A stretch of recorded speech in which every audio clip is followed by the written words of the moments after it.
රුවන්වැලි සෑයට යන්න. මහ සෑයට ගිහින් කරලා බලන්න අද්දුටුවයි ප්‍රත්‍යක්ෂයි වැඩෙනවා.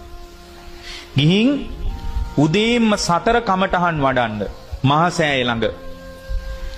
වඩලා ජීවිතේ පූජා කරන්න බුදුරජාණන් වහන්සේට පාදමහරිය නලල තියලා බුදුරජාණන් වහන්සේට ජීවිතේ පූජා කරන්න පාන්දරම එලකිරි වලින් එලකිරි ටිකක් හොයාගෙන පිරිසුදුව ඒක හොඳට පෙරලා අරගෙන පින්වත්නි කෙලෙස් සහිත කාටවත් ඉඳුල් කරන්න දෙන්නේ නැතුව ඒ එලකිරි වලින් කිරිහාර ලොකු පාත්‍රයක් හදලා පාන්දර 5මාරත් 6ත් අතර කාලේ මහසෑයට පූජා කරන්න ජීවමාන සංඥාවෙන් ලොකු පැන් පාත්‍රයක් පූජා කරන්න උණු පැන් පාත්‍රයකුත් පූජා කරන්න 5මාරත් 6ත් අතර.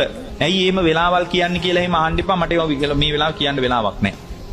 එහෙම පූජා කරලා ජීවිතයේ බුදුරජාණන් වහන්සේට පූජා කරන්න පහුවෙනිදා ඉඳලා ඔයගොල්ලෝ හිතුවට වඩා හිත වැඩෙනවා. ඒ වගේම මෙතන ඉන්නවා භාවනා කරනවා ප්‍රතිඵල නැහැ.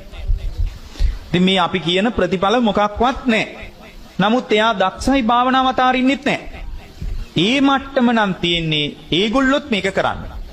වෙලාවක් හදාගෙන ගිහින් මේ වැඩේ කරන්න.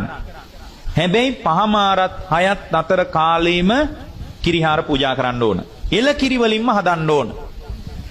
ඊට පස්සේ කිරිහාර ටික ඔක්කොම පූජා කරලා ඉවර වෙනකන් මැස්සෙකුටවත් ඉඳුල් කරන්න දෙන්න එපා. භාග්‍යවතුන් වහන්සේගේ බුද්ධ ආසනයට යනකන් මැස්සෙකුට වාජන ටික දැන් දානේ හදන වාජනේ තියෙන්නේ. ඒ ටිකත් බෑග් එක